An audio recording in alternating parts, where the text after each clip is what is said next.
This show is produced by the Hartman Media Company. For more information and links to all our great podcasts, visit hartmanmedia.com. Speakers, publishers, consultants, coaches, and info marketers unite. The Speaking of Wealth Show is your roadmap to success and significance. Learn the latest tools, technologies, and tactics to get more bookings, sell more products, and attract more clients. If you're looking to increase your direct response sales, create a big-time personal brand, and become the go-to guru, the Speaking of Wealth Show is for you. Here's your host, Jason Hartman. It's my pleasure to welcome Aaron Muller. He is a founder of the Lifestyle Business Owner Academy, and he is a serial entrepreneur, a business broker. He owns 8 multi-million-dollar companies that run without him, the dream of every business owner. He has an eco-friendly truck washing company, a search engine optimization company, 3 auto repair shops, an auto glass franchise, a green pressure washing company, a matchmaking service. Hey, I could use that one. And an online business selling eco-friendly pet hair removers. He's the best-selling author of The Lifestyle Business Owner, How to Buy a Business, Grow Your Profits, and Make It Run Without You. Aaron, welcome. How are you? Very good, Jason. Thank you for having me on the show. It's good to have you, and you're coming to us today from Bellevue, Washington. Is that correct? Correct. Good Over stuff. in Seattle in there. Yeah, good stuff. What is the secret? As we talked off air, most business owners are just buying themselves a job and it becomes this drudgery. In fact, it's a lot harder than a job. How do you really make a business run without you? And maybe, actually, I don't know, maybe we should have done this in chronological order. How do you buy it right? That's the other question. So take those in whatever order you want. But those are the 2 main focuses here. Sure, no problem. Well, actually, most people just want to start a business, right? And so what I teach and what it's all about in the book, The Lifestyle Business Owner, is about buying a good business. And what I mean by a good business is a good foundation of some type for somebody to be able to go in there and set up the systems and make sure it's profitable enough to eventually, depending on your skill level, and I say, like, let's say a novice, it might take them 12 months, right, to put everything into place to be able to then step away from the business and have it run without them having to work in it every day. Mm-hmm. And the way you do it is, first, you want to have a business that's profitable enough, right? Because profit's going to be the key to be able to hire the right people to run your business, and that will do it the way you want to do it, and they're skilled enough. And I find that a lot of people, like business owners, they'll get into a business and they get used to living on a certain wage, and then they're afraid to pay somebody a good wage to kind of take charge of that business because they think they're going to take this big pay cut, right? Mm-hmm. So there's a process of doing that the right way and understanding that you're only taking a step back, 1 step back to take 10 steps forward. And it's kind of like, don't think about the money. Just do it the right way, and the returns are going to be, even greater than if you try to stay there doing everything yourself. Right. But I think there's more to it than the money. I mean, wouldn't it be fair to say that, you don't know if that person, you might pay that, many entrepreneur friends have told me stories like this, so I'll just tell you what they say. Hey, I hired this CEO to run my company and he ran it into the ground. He cost me a fortune. Then I had to get rid of the guy and he sues me for unlawful termination, like the real story from hell, right? Sure. So what about that? It's not just about paying the person. It's about hiring the right person, about, so many things. There's so many variables, right? Totally. So it's more than the investment in the good help. It's to some extent getting lucky, isn't it? I agree, but here's the thing is you have to have a criteria. You have to have somebody that aligns with your values and can bring something to the table more than some skills that you don't have, right? So what I do is if I'm looking to hire somebody to run one of my businesses, I look to see that they've been in the industry, they have more knowledge in the industry I own, because I own 8 companies that I don't know a lot about, and I just got into them based on acquisitions, right? Mm-hmm. So I make sure that these people have been in the industry, their proven track record, right? So I look to see like there's indicators in every industry that they can bring to the table on an interview to gauge, what their level of expertise are and what you're hiring for. And then you look to see if they're a good person, right? And because I don't want to get sued either. I mean, you can get sued. It doesn't matter what the situation is. You fire somebody, anybody can sue you for any reason, right? Even if you've done nothing wrong.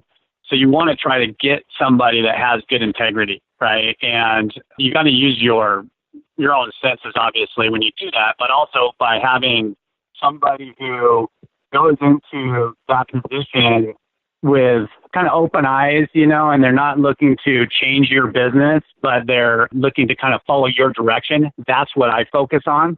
Somebody that wants a leader and doesn't want to completely change your business. And they have to see what your vision is. Yeah. Okay. And those are the people I look for to run my business. Right. Okay. So look, we're getting into a whole nother area of, it's a whole nother discipline to learn how to hire right, and it's more of an art than a science probably.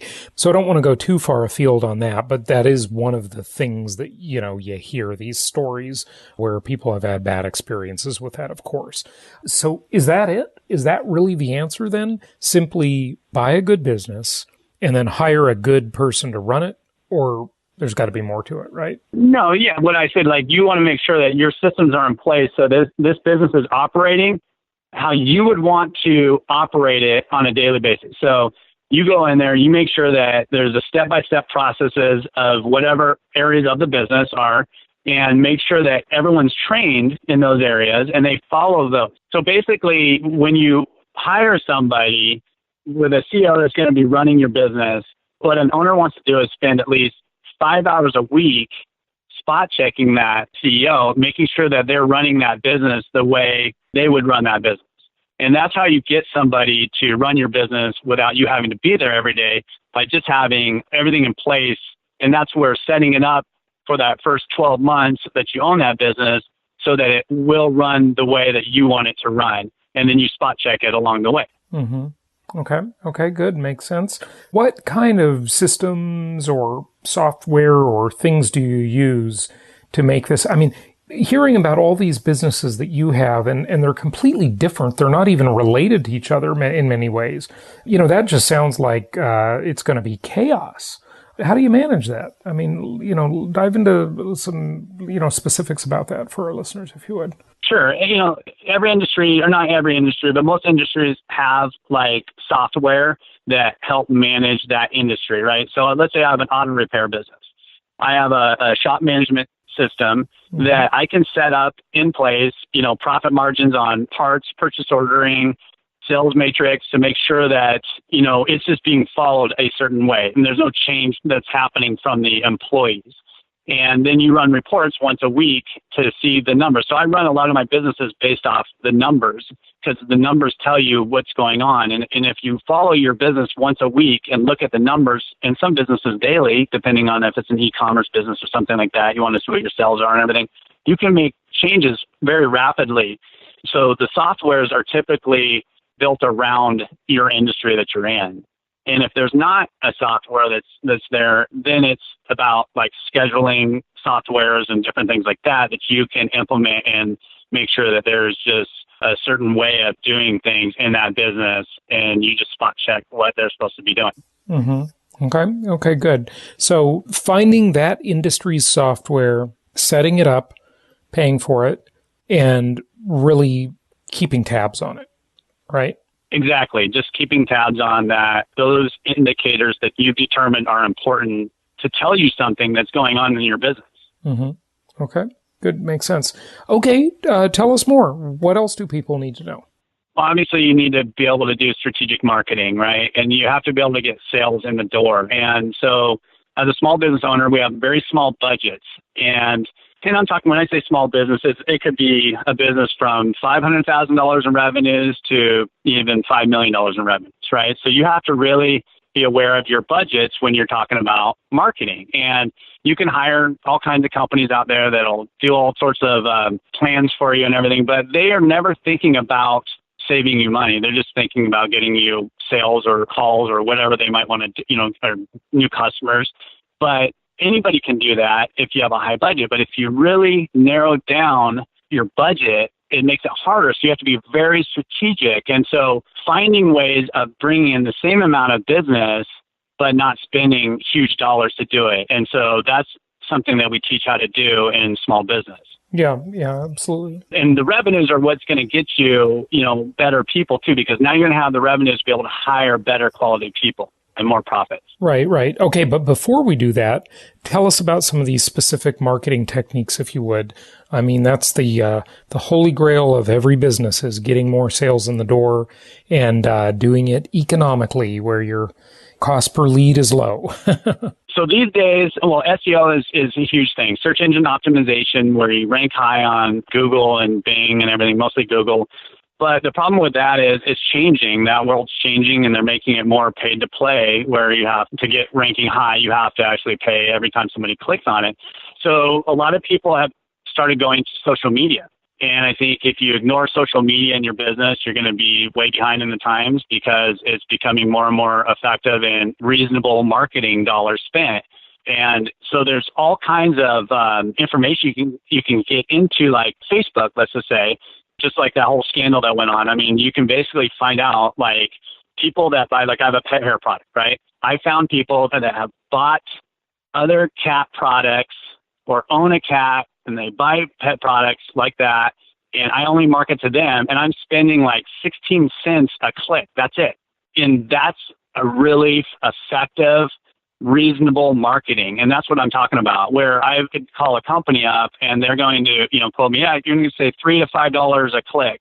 I can't afford to do that, right? Mm-hmm. So you have to find ways of doing it more efficiently. So digital marketing is really the key to doing that, but you have to not ignore things like direct marketing, your customer base that is already buying from you, just market to them. And that's just so simple, but a lot of people don't do it. Mm-hmm. So they've actually been in your place and they'll buy from you again. Right. Okay. Let's take a step back now. We're going in reverse order here. Let's talk about buying a business.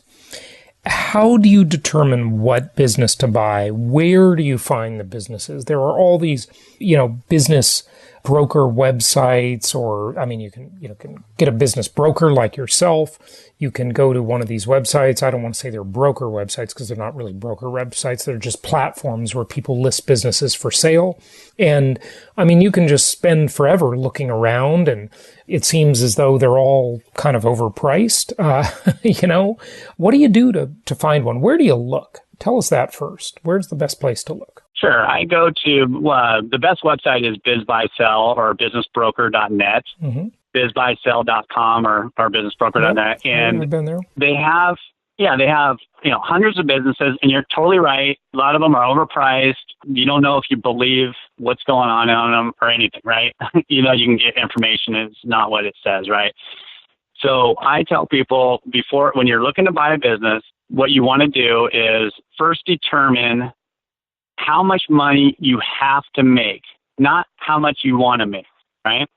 So the reason you do that is because everybody wants to make $1 million, but you have to narrow it down because there's some really good businesses out there that might not be there yet and they haven't been developed. And so you can do that. And then also you're going to only have so much money you have to invest in a business yourself. So I always say, find out how much you have to make and start there. And then understand that it takes about between 10 and 25% down to buy a business.